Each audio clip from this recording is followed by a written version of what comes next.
lovely good afternoon and happy Youth Day to all the youths out there. I hope you are enjoying your day. Seeing that it is midday and we come through into your homes, wherever you are watching us from, and bring you nothing but the best on Lunchtime Cafe right here on Camnet TV. Thank you so much for making that decision. My name is Joss Butter, and of course we have nothing but the best lined up for you this particular afternoon. And do remember that we'll be having as our main guest Honorable Mayungos Mushi, the Skongo Member of Parliament, who's going to discuss with us important matters arising from Skongo constituency, especially today that it is Youth Day and the plight of young people in Skongo. But for now, let's go to one of our forgotten stories that took place on Youth Day back in time. Please stay tuned.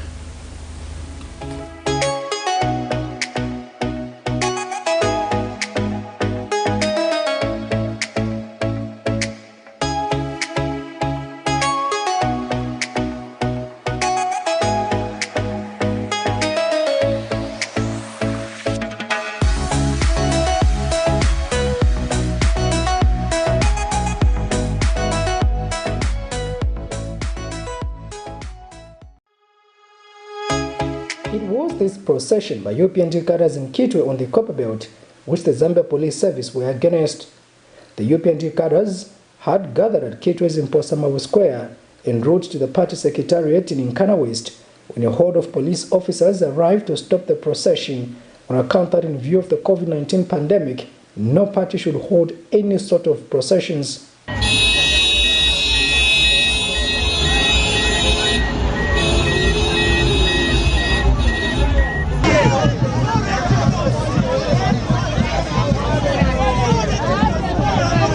The police then instituted random arrests of UPND cadres, but some of the cadres who managed to escape returned to rescue their colleagues who were being arrested.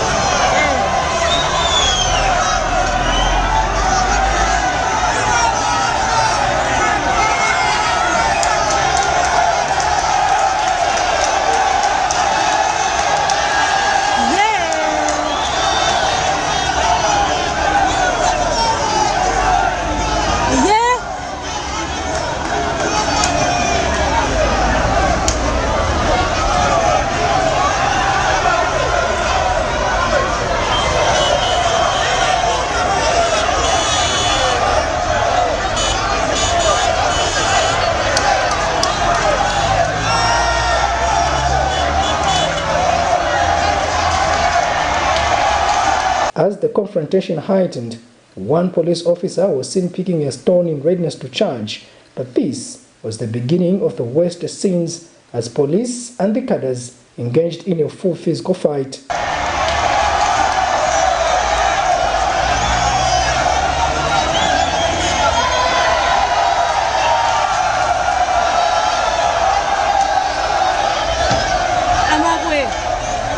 Driver of the police van then decided to speed off to save his own life, leaving behind his fellow officers to fight for theirs.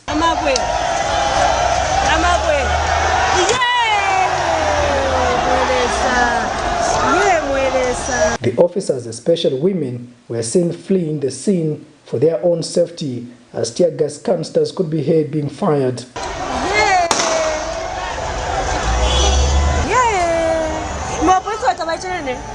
Some cadres were not so lucky as they walked home with blooded faces.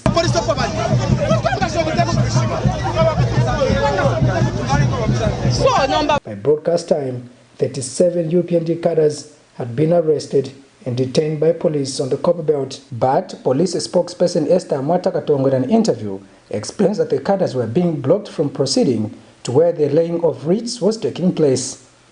She has also confirmed that a number of police officers have been injured in the process. That group charged towards police officers, and in the process, one of our officers fell. And also the same people, the same mob, began throwing stones at police officers. So we have some of our police officers who have been injured. Then reinforcement was sent and we have managed to apprehend about 25 people. And from the 25, or maybe I should just say that screening is underway so that we find out who was involved and who was not involved. Kalan Uchima reporting for Camnet News.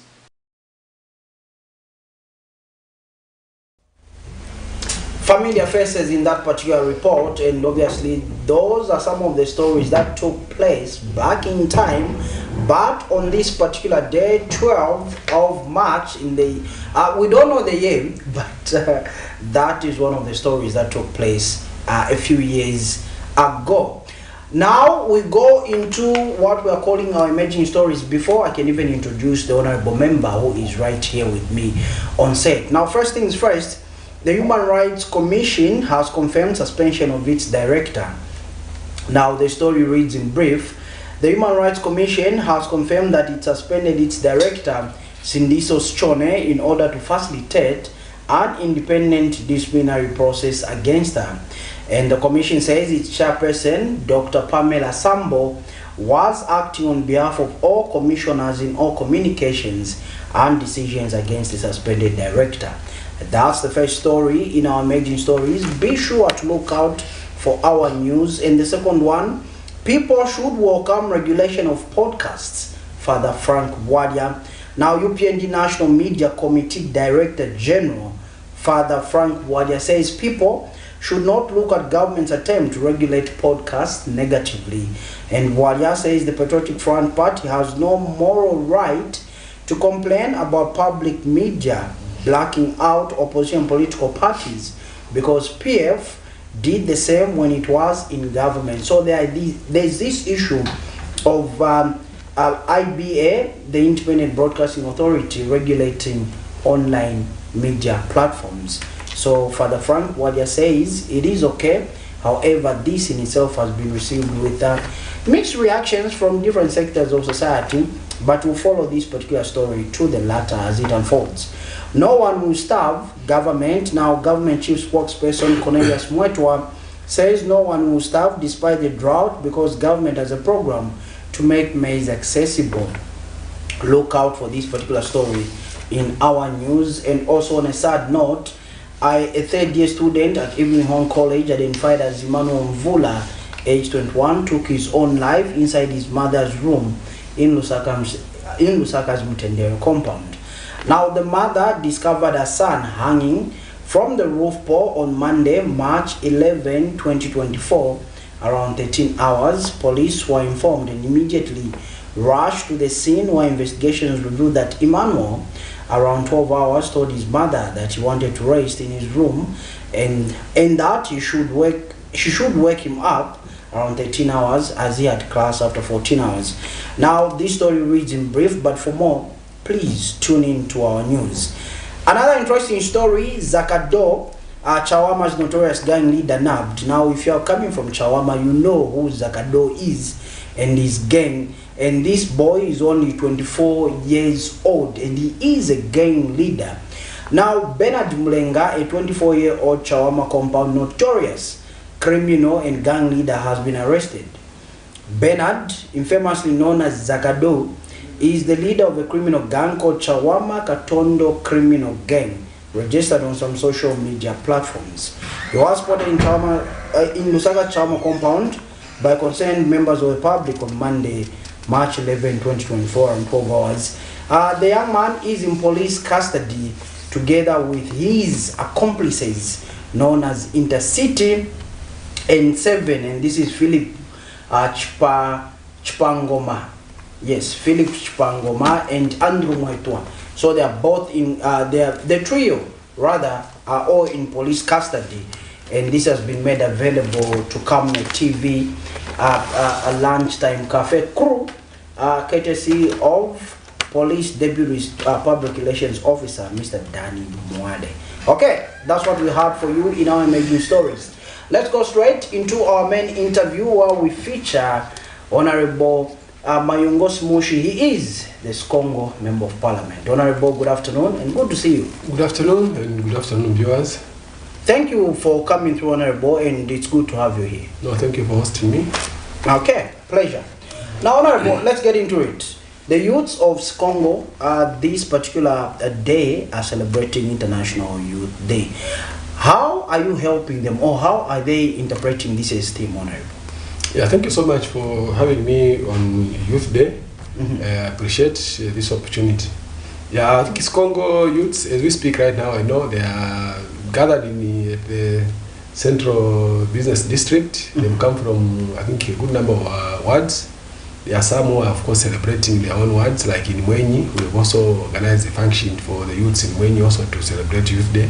Okay. Yeah, but I think all in all, I think the youths are geared to celebrate this day, and especially that I think the theme speaks to what the youths are supposed to. And I hope as we get in along in our discussion, we'll touch, I think, on the theme of the Youth Day, which is, of course, talking about Zambia at 60, be the change. I think it's a short sentence, but I think it is quite pregnant in terms of what it means.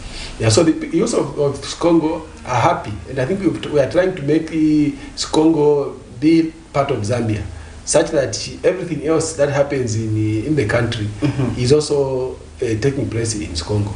I think previously, when you had events of this magnitude, you find that the attendance, the sensitization to their members was very low. So the participation was equally low as a result. But what we try to do this time around is, as we are building this Congo up, we want the country and the world to know that actually there's a place, a district, a constituency called this Congo in Zambia. So our youths have come in numbers. They were marching, a number of activities arranged so that they feel part and parcel of the Youth Day celebrations. Okay. Now, Honorable, you brought in the aspect of the theme. How are the youths of Congo interpreting this year's theme? Zambia 60, be the change. Yeah, so I think the theme is good, but I only hope the youths are able to speak to it. Okay. Because, you know, putting a theme is one thing, but a theme is supposed to motivate the youths into thinking in a certain direction. This theme, it's Zambia at 60, be the change. So when you look at Zambia at 60, it just tells us that we've come a long way. Okay. Because this is after our independence. From 1964 to where we are this year, we are talking about 60 years of independence. But I think when you look in terms of our development, really as a country, I think we are still quite behind. We are still quite behind for a number of factors. Some of them may be our own self-making as a people. We've never taken advantage of what we have in the country. We've never put maybe in place good policies that will stimulate the growth of our country. So Zambia at 60, be the change. But then what this simply says now, people have realized we've come a long way. But I think in this journey of development, I think the youth is very critical. Our youths play a critical role because our tomorrow is dependent on them. But if for as long as we don't put in measures and policies that will enable the youths be this mass of citizens who are able to speak and drive the development of this country forward, it will just remain but rhetoric. So be the change. Now, we need them to be the change in as far as inspiring development of this country is concerned. Be the change in as far as uniting this country is concerned. Be the change in as far as taking education serious. Be the change in as far as maybe not getting involved in bad vices is concerned. So there's a lot that you can talk about in as far as this theme is concerned. So I only hope and the youths are taking part in different activities to celebrate them being youths. They will realize that actually being a youth is not perpetual. There's a time frame when you are youths. After that, you now graduate to another sector of citizens. But I think the youthfulness of a person is a period when they are supposed to build themselves up. Build yourself in terms of making sure that your tomorrow then is fruitful. You live a beneficial life, not only to yourself, but even to the country. Okay. Now, looking at the youths of Sikongo constituency, what are some of the challenges, Honorable, that you, for instance, have identified that these are some of the challenges that the youths in my constituency are currently facing? Yeah, my youths in Congo are currently facing quite a lot of problems. Some of them may be unique or maybe at a very high level. And I'm saying this because of where we're coming from. I think every time I appear in the media to talk about the development of Skongo, there's one thing that I don't miss. The fact that Skongo was an overlooked constituency or district. Our development was quite very low in previous administrations, to the extent that people were even feeling that they're not part of this country, because there was nothing much that was happening in as far as development is concerned. So then when we speak to the youths in terms of what challenges they face, then definitely there are a number of issues that the people of Skongo, the youth of Skongo face. One of them, of course, is unemployment, is one of the biggest problems that is there. The other one, of course, is lack of livelihood activities for them to do, lack of access to opportunities in the constituency or the district itself, because of the lack of the underdevelopment that I talk about. So as a result, lack of even access to education. Most of the people, the youths in Congo, we find that they only go maybe up to grade 12 if they are lucky. Mostly maybe grade 7, then they drop out. And the reason is simple. Then you needed resources as a parent to sponsor your children to school, to further their education. So in most cases, find that parents maybe would only struggle to take them up to grade 7. Those who reach grade 12, grade 9, drop out. So it ends just there. Okay. So as a result, you find that then the door to opportunities closes, because education is a big equalizer. Because once you have attained your education, especially maybe up to tertiary level, then there are a lot of opportunities out there for you. But if you have been denied this opportunity of education, then it becomes a challenge. Most of them just drop off at then grade 7, grade 9, so they become fathers, others get married, and so on. So problems of early child, teenage pregnancies, early child marriages, then you find that they are rampant in Skongo. Okay. Now, as a member of parliament, how are you addressing some of these challenges? Sure. So, like I've said, what we want ourselves as UPND, I think as you notice, we are happy as a party, as a government, in the manner in which our president has taken the development of this country. I think as people of Skongo, the story or the theme of always saying we are neglected, I think that one is gradually changing. And I think something very important, very critical, that has helped us not only develop Skongo, but also try and move our youths from the level of poverty where they were to levels where I think we're beginning to see light at the end of the tunnel, is the introduction of the CDF in terms of its enhancement. So the increase of CDF from 1.6 million to now where it is 30.6 has really helped us a lot, because as you may be aware, CDF does not only speak to issues of infrastructure, but also the president deliberately realizing that actually youths are very critical, has put resources specifically dedicated to uplifting the living standards or the livelihoods of the youths in terms of the skills development which the youths have been involved in, so that as some of these graduate, depending on what skills they may be engaged in, they can too come back and even help us in the construction industry. Those that are going to do bricklaying, will be carpentry, they will be able to come and help in the other component of the CDF, which is the community projects. Then, of course, we also have the ones where we're talking about bursaries for those on the 12, 11, they are also considered as youths. So again, government has given some money, but also most importantly, we have got loans. The loan component of the CDF also targeted at the youths and the women to make sure that they have access to capital for them to start businesses, so they can engage into entrepreneurial activities aimed at uplifting their livelihood. Equally, the grants, we also have quite a good component of resources dedicated again to the youths in form of grants. This equally is also aimed at making sure that the youths have access to finance, so that they're able to invest in productive activities that can end up changing their lives. So in Skongo, when you are talking about the component of the grants alone, from 2022 to where we are 2024, I think we in 2022 we had a total of 226 clubs that we supported with the grants, and then we had 50 companies or cooperatives that we supported with the loans. In 2023, we had the 205 clubs, cooperatives that we supported with grants. And then we had the 30 groups that we supported with loans. This year, we are supporting 357 clubs with grants, and then 30 groups with the loans.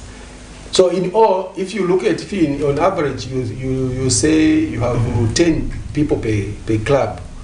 When you do the mathematics, it brings you to a total of almost about 8,000 individuals that have been supported. These are youths and of course women in there. So you can see that actually we've done quite a lot in trying to support our youths change their livelihoods. Okay. Now, Honorable, let me draw attention to national matters. Now, the ZESCO, the electricity company or utility company, implemented a 8-hour load shedding schedule which started yesterday. I want to get your thoughts on this, Honorable. Yeah, thank you so much. But I think even before you talk about the 8-hour load shedding schedule, it's maybe also important to maybe touch it. What has caused this? Yeah, so I think as you may be aware, we've been hit with a disaster. The performance of the rainfall for the 2023-2024 rainfall season, I think, has been very bad for us, and as a result, we have been hit with a drought.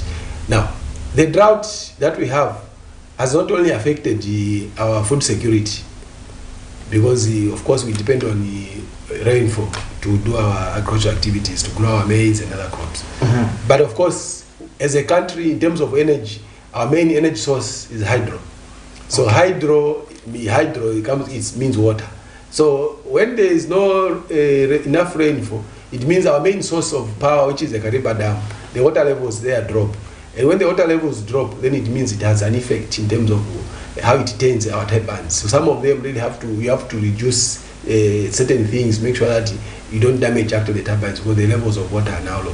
No, so that is how we found ourselves in the situation we are now. In order for government to sustain some of the economic activities, major economic activities like our mines, our manufacturing sector, and so on, we need to manage the little energy that we are able to generate. So, and hence the load shedding that has come in. So I know load shedding has its own negative effects because it reduces economic activities, because then it means the power is regulated. At a point when you are supposed to operate, you find that your area is switched off, and therefore you cannot do anything. So yes, it's not a good thing, but I think government has no choice but to make sure that it regulates how we use the power during this critical time that we find ourselves in. Okay. Honorable, I know we are running out of time, but let's come to the issue of the President's SONA, the presidential address that the President will be having this month on 15th. What are your expectations? What are some of the issues that you expect the President to address? Yeah, definitely. I think the issue of our national values and the principles are anchored in our constitution, in Article 8 of the Constitution of Zambia. And of course, from time to time, the President goes to Parliament to talk about the progress that has been made in as far as the implementation of our national values and the principles are concerned. So definitely, I think as a country, I think what we look forward to, or what we aim, is make sure that we improve on these national values and principles, some of which speak to issues of morality and ethics. Others speak to patriotism and nationalism, national unity, the issues of sustainable development, the issues of democracy and the constitutionalism. So these are very critical issues. So we would like to see how are we progressing in these issues. But of course, I know, for me, one of the critical issues which I know the President is expected to speak to is the issue of unity. Unity is very critical for the development of this country. And from the time that the President won, I'm sure you realize how he emphasized from the word go the aspect of unity. Because without unity, then definitely things will not work out. So we need this unity in diverse, regardless of our political affiliations, regardless of our religious affiliations, regardless of gender and so on. We need to be a united country. So the One Zambia, One Nation motto that our forefathers, came up with and they passed on to us. I think we need to make sure that we hold on to that and even build on it so that we become united. Because in the absence of unity, then we can have serious challenges. So that's one of the issues that I think the president is going to re-echo, because this is something that he has spoken to 2022 when he made the first appearance discussing the progress of national values. He talked about this. 2023 he spoke about this, and I'm sure even this time he's going to talk about it. The other issue, of course, I want him to speak to is the issues of our moral values for the youths, especially in the country. I think we are seeing a big challenge with the youths trying to uphold certain moral values that which we used to see in the past. I know the country is developing. Now we live in a global world, so there's a lot of copying of cultures and values and so on. But I think we need to make sure that certain things are brought to the norms. I can speak the issue of abuse of alcohol and other substances. I think we are seeing it really going high. And this is happening almost across the country.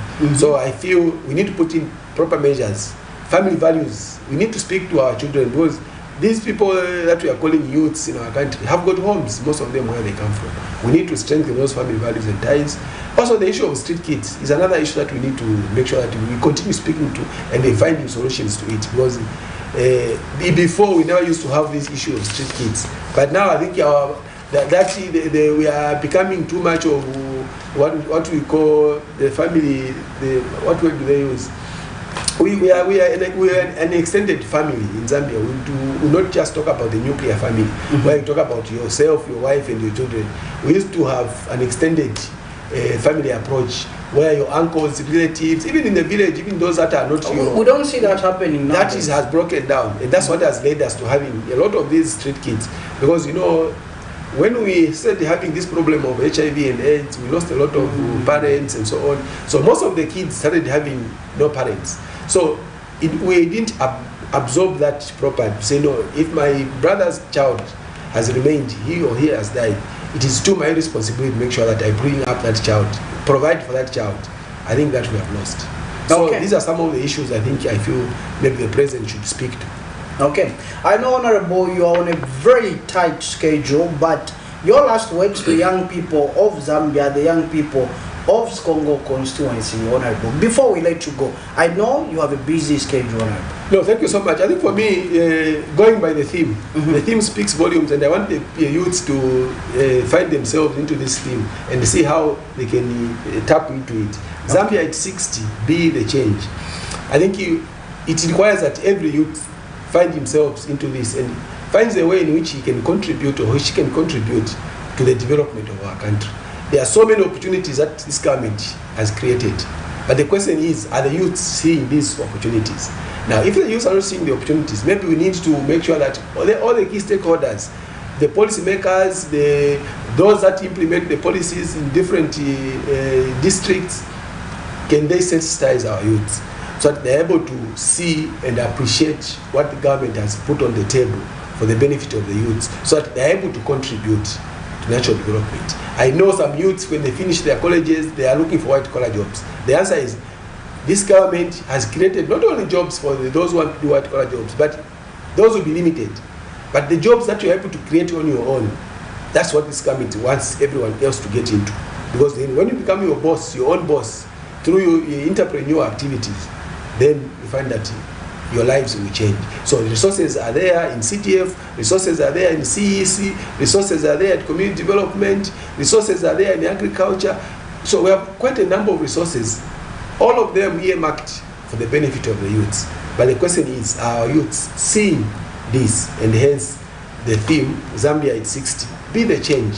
So we want you to contribute to the change that we want to see Zambia becoming a prosperous middle-income country, and of course in the future years becoming a developed country. Okay. Honorable, let me thank you most sincerely for coming through and for having this conversation with us. We can only wish you a safe trip. Thank you so much. Okay. So there you have it. That was Honorable Mayungos Mushi, the Skongo Member of Parliament, making his appearance on the Lunchtime Cafe and discussing with us matters arising from Skongo constituency and those that are impacting the youth as well as the nation. We go on a break.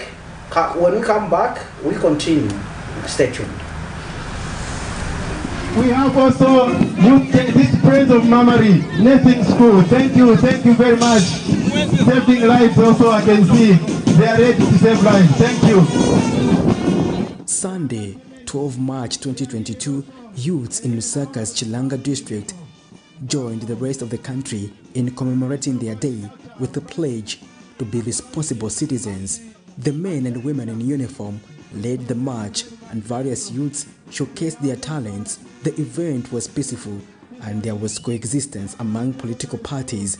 The youths note that Zambia, being a youthful country with close to 70% of its population being young people, there is a need to be innovative, using available resources for the country to develop. Happy Mutonga called on other youths to embrace mindset change and take advantage of the empowerment programs being offered by the government. Government has and is doing its part, and it remains with us young people to embrace the government's effort in transforming our minds for acceleration of youth development. In order for the youth to contribute positively to the national development, I urge my fellow youths to be the custodian of peace and unity. And the council chairperson, Champion Mutonga, reminded youths of the empowerment programs being offered by the government under the Constituency Development Fund, CDF.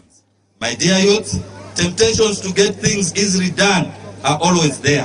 However, as you come to learn, success is always as a result of learning, a focused and dedicated approach to doing things, and then going after opportunities that call for the application of your knowledge and experiences.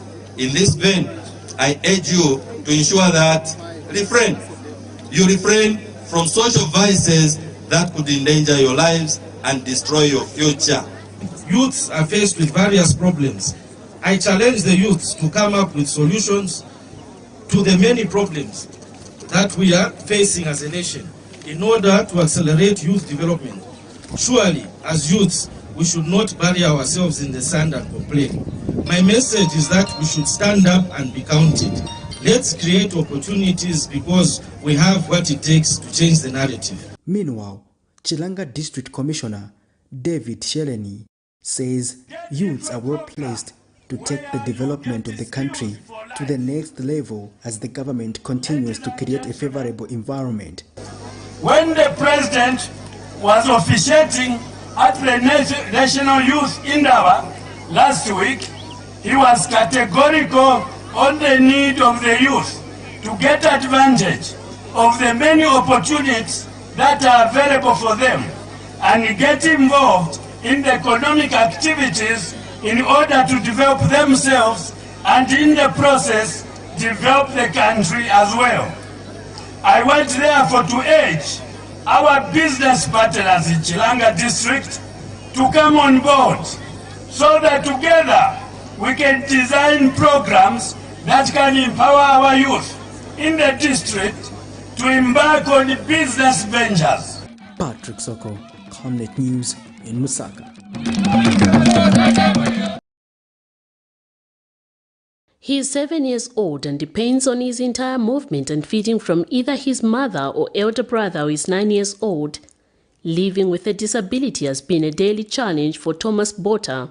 His father, whom they share the same name with, neglected him and his siblings and spends all his earnings on alcohol, leaving his 27-year-old mother with no option but stress in providing for the family. Narrating her predicament, Carol Mwape alleges that her husband, whom she identified as Thomas Bota, neglected the family just after she gave birth to a disabled child.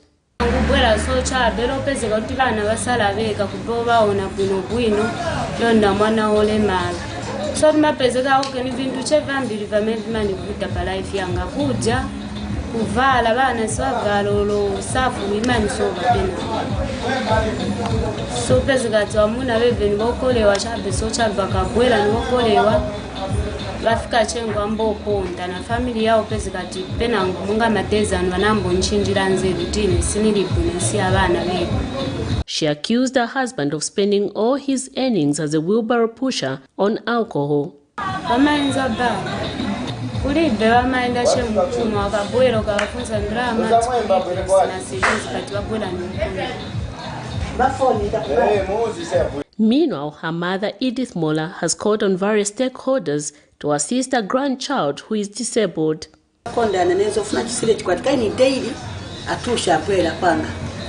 Ankala 1 week babwezana daily amainjala babwera bankala kwanga nene ni chitalenti ewe kasako nyasi alenu ozoja brother wa mwamuna na bafyenga na pasa kanguno bana bankala mnyansi ya beti olokwenda ikopa ngani nyumba yamene bankala mgadabu yose manyumba anatenga na mashopa akuja cha besaba pasa maje nini na mena futika maningi acha beninga kambe maningi si mwana wanga ninamleta pamena barakalozi bananipasa mai kuri kuserenje so nina namukulisa paka kwatyo kwa mai bake sabaze bana baziba last of last month pamena mtumira so anabwerera kuyo kujana kango nkala chwa najera kula nayi so bafutisa ine so chibenezo kama tikapena chikwatisi report ni wa business zamba nayi kugulisa kusoweto manje ni wana bakona wenkabe so bazabana so zape mpache tandizo kumwana wasitandizile mutandize nayi. It was impossible to get a comment by broadcast time from Mr. Bota, as it was discovered that he was drunk at the time. Miriam Kaimba, reporting for Camnet TV News.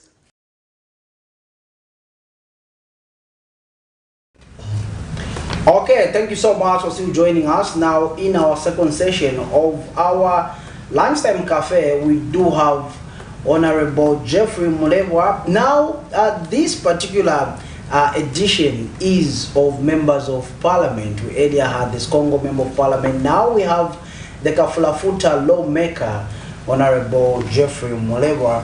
Now, Honorable, good to see you and welcome. Thank you very much. And I don't know whether it will be afternoon or evening for viewers, but I'm humbled to be here. Okay, it's good to host you, Honorable. First things first, Honorable. Let's go into your constituency and look at the plight of your youths. Now, today is Youth Day, of course. We just want to find out what are some of the issues that youths in your constituency are currently faced with, Honorable. Well, the challenges are plenty. Let me say there is a very big number of unemployment in my constituency. I can't say because it's a rural constituency and that's why we're suffering that. I think that's a national problem. Okay. But when the CDF was announced and I realized that we're going to have a lot of projects in terms of constructing new schools, putting up staff housing accommodation for teachers, nurses, and other infrastructure. I was very hopeful that we are going to use most of the youths to participate in that. Okay. They have been, but not to the levels that I wanted. Looking at the fact that we've had training for youths under the Youth Skills Program. Okay. So most of those that have been trained are bricklayers, metal fabricators, carpenters, food production, tailoring and design. My hope was when these graduate, we could get maybe one civil engineer or two of them who would be supervising the construction of what they did in school and so on. Yeah, but I faced some resistance there, some serious resistance from party cadres who said, well, most of them will say, oh, if I actually So my imagination was we could, for example, take a 1x3 classroom block and identify 7 young people from there. This is what you are going to do. Mind, we have carpenters who were going to address the roofing of the classroom. Yes. Then the metal fabricators, the making of door frames, window frames. On a rough estimate, you'll be talking about 15, 12 per project. Now, just this time that I've been in office, we've had 24 new projects and 7 which the Patriotic Front left. So on a rough estimate, you are talking about maybe 300, 350 youths. But unfortunately, this has not worked the way I dreamt. As I said, there are those that came and said, if we were to reach Paninfo. So you find that the district executive, these are the people that are now grabbing the contracts. So it's been quite a huge challenge now to find something to replace what the government should have put before us as a jackpot for the youths. So honestly speaking, that is a challenge that we are facing, and we'll try to see what the next half has. Otherwise, that has been the principle really. The youths that graduated from skills training should have been the ones taking these contracts. After graduating? After graduating, yes. Okay.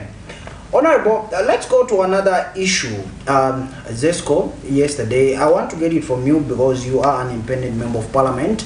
We got the other side from a member of parliament that is coming from the governing UPND. But let me get it from you as an independent member of parliament. Load shedding, 8-hour schedule, implemented by Zesco yesterday, Honorable. How does this sit with you? How do you look at this? Well, obviously, this is going to be, it's going to have a huge negative effect on a lot of things. As you might imagine, that it simply means production in the country will go low. And those who run small businesses, I've seen a lot of people in Kalingalinga and other places, they're making gates, door frames, and all that. And depending on when that 8 hours will kick in, if it's from morning to evening, it simply means people won't be able to work. So it's going to be very, very difficult. But then at the same time, we have this problem. It's a natural disaster. I can only say that as Zambians and Africans, we are way behind in planning for the future.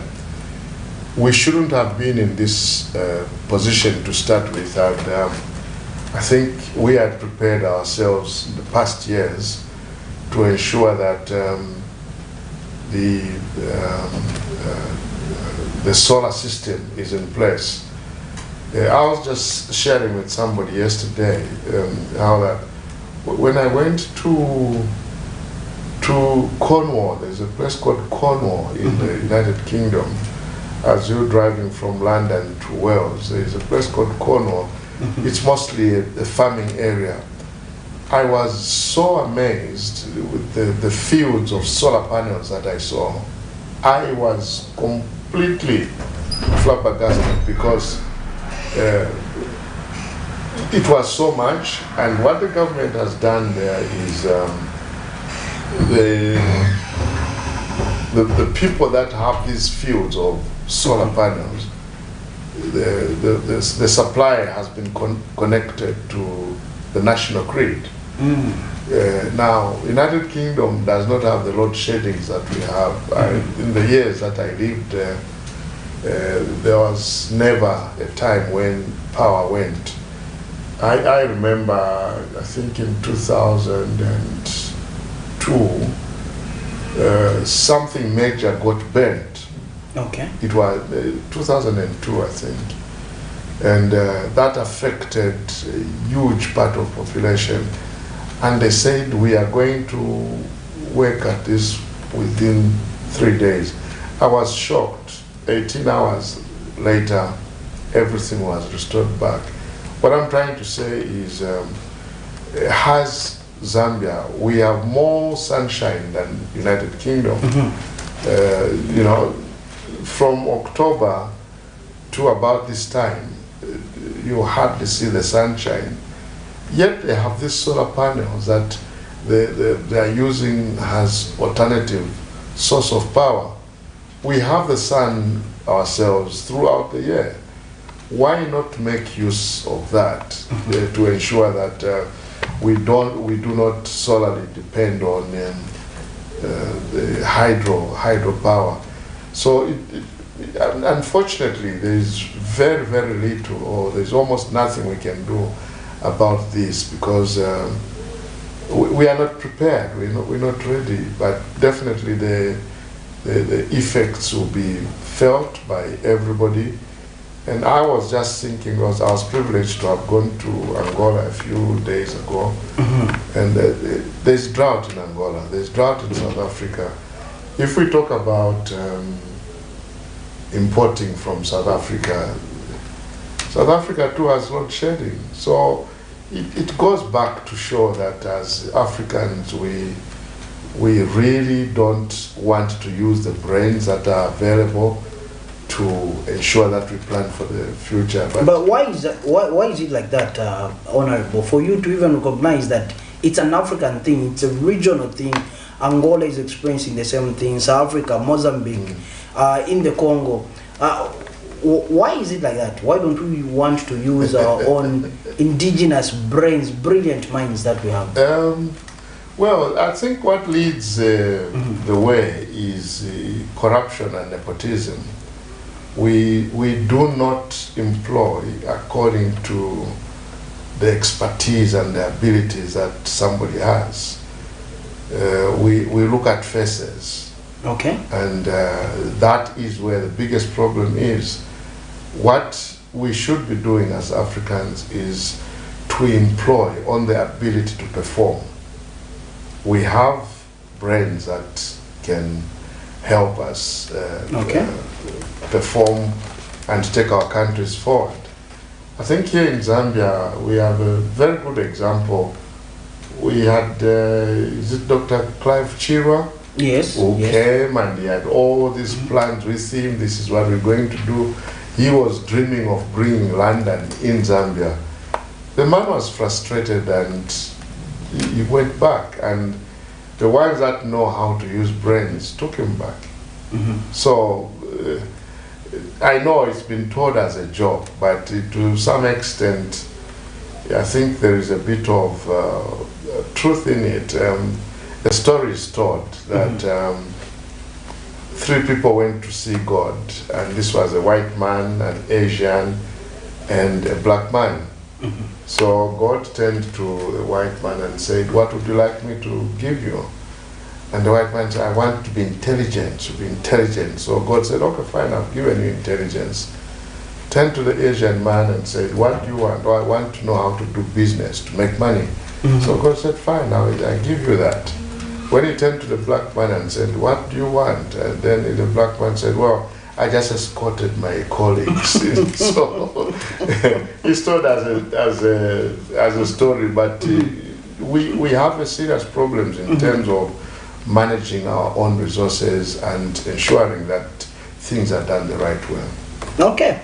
Honorable, having said that, let me find out from you the issues that have to do with money. And this is the issue that has to do with the Constituency Development Fund. Looking at you as an independent member of parliament coming from a rural constituency, Kaflafuta, how has been the impact of CDF in your constituency? Well, I've said this over and over again. CDF for us has been a game changer. Okay. I was just recounting for somebody. Kaflafuta was completely left behind for many years. We were probably 30, 40 years behind. And this is one of the reasons I decided I was going to stand as Member of Parliament, because I had the edge to see something happen in our area. And so far, I can recount. I don't mind recounting for you. Okay. The only first development I remember from a Member of Parliament was by Mr. Aizu. That was 1974. I was a young boy. Okay. We had a road that was made for us.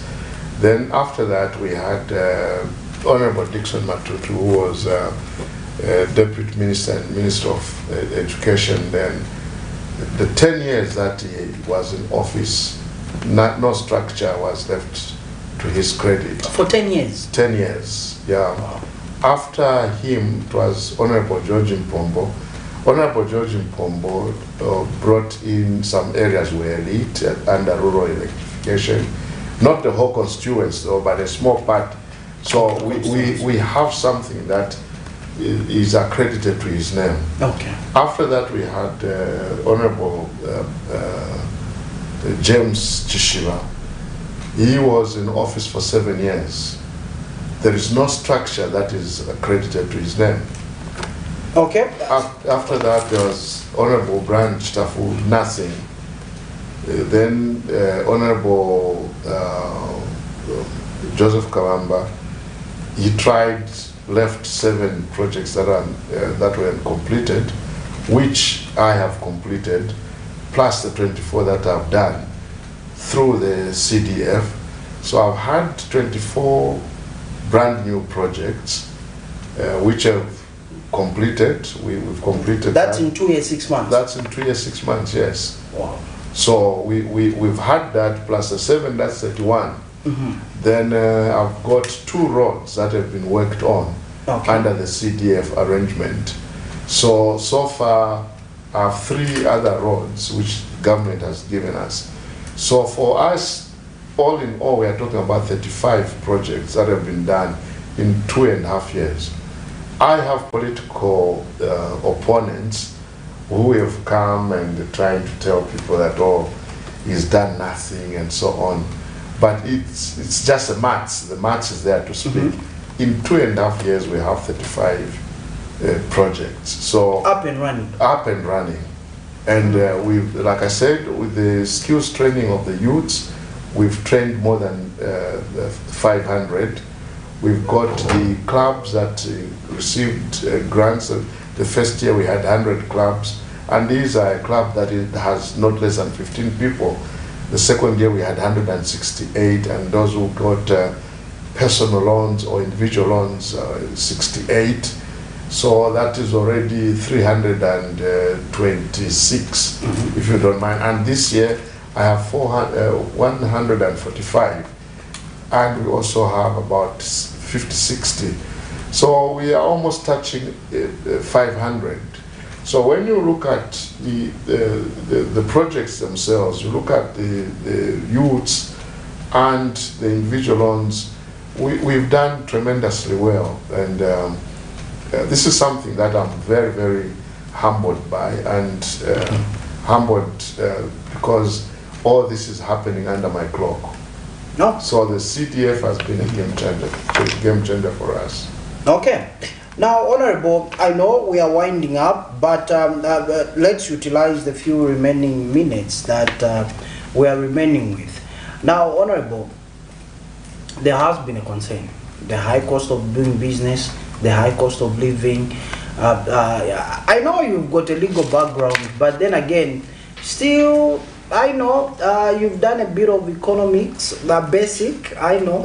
But let me find out, Honorable, how can we navigate through this? The high cost of living, the high cost of doing business, the quote against other major convertible currencies also, it's not stable, especially for young people out there who make up the majority of Zambia's population. How can they begin to navigate through this? That's a very difficult question you asked me, in the sense that we have just been introduced to the load shedding business. Almost everything is coming to a standstill, which actually means that this is going to be very, very difficult for all of us.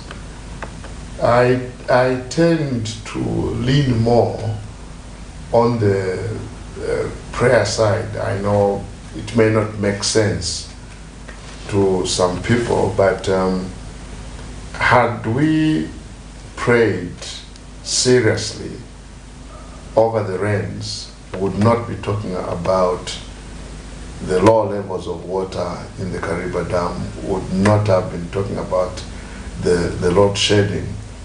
Like I said, this is an issue that takes people who are committed first and foremost to the nation, and secondly, it takes people who have the will to serve the nation, and but above all this, to identify who can perform for us as a nation. Okay. Because, like I said earlier, sometimes we appoint people depending on who we know, who we can trust. We do not appoint on the abilities to deliver. So that is in itself is a very, very serious problem. Okay. Very, very serious, yeah. Okay. Now, Honorable, you have emphasized so much on that, but I know before we go, we are only remaining with minus 4 minutes. Are you then saying we should shift from the way we do things when it comes to employing or giving opportunities to young people, to adults or old people? When giving opportunities, we should focus on competency as opposed to nepotism or I trust this one, even though they can't perform. They're just there seated beside you drawing a salary, but because you can trust them, you've just put them there even though they can't perform. Should we then shift and focus on competency, purely just competence? Absolutely. Absolutely. You see, in 1991, the MMD won the election after promising the people that we are going to employ, for example, in parastatals, in government institutions, they promised the people we are going to employ according to one's competence. Unfortunately, they did not fulfill that. Okay. So, competence is that's a vehicle that will take us where we want to go.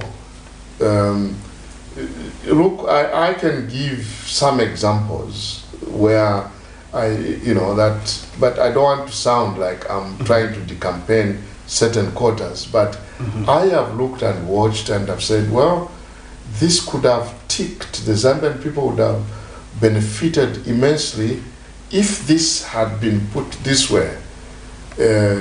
But let me end there. But if, for example, wherever you go, services are slow.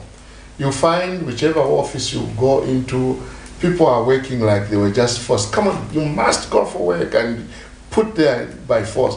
Nobody is motivated. Why is it that guy, Tony? It's the work culture in Africa is just pathetic. In a humble manner, I've seen how people in the United Kingdom work. I've seen how Americans work. When you go with it's a non-factor. When you enter your work premises, first of all, your phone must be left in the locker, if there are lockers. If not, switch it off. Here, you will find during working hours, people are busy on phones. There are files that need to be attended to. So I have been hoping that looking at what the New Dawn government is trying to achieve, we have some serious campaign in addressing the work culture. Okay. And what upsets me most is we have these people that are in offices, they are working like they're being forced, yet there are thousands of people who are looking for employment. Exactly. Why should you keep someone who doesn't want to work, and you leave somebody who can deliver? So this whole thing needs a proper cleanup. Okay, as we go, Honorable, is it true, or do you subscribe to this notion that the model that Zambia adopted when coming up with its economic, social, developmental agenda was for a country that wasn't in a hurry to develop? Looking at the work culture and how things are done, we are close to zero when it comes to implementing most of our programs. Do you subscribe to that notion, Honorable, as we go? Yes, I do. I know. Okay. That's what makes us. We work as we want and move as we want. I totally subscribe to that notion. Okay. Honorable, let me thank you most sincerely for coming through. I know it is a holiday, but being a public figure and a national figure, we have to call you even when it's Youth Day, when you're supposed to be taking a break from the August House Parliament. But thank you so much, Honorable. I'm so honored and I'm humbled to have appeared on your show. Thank you, Honorable. Thank you so much. Okay, so there you have it, and thank you, the viewer out there, the major stakeholder in the Lunchtime Cafe right here at Camnet TV. On behalf of the entire production team and on behalf of my two guests, I have been Joe. Smata is my name. Good afternoon and God bless.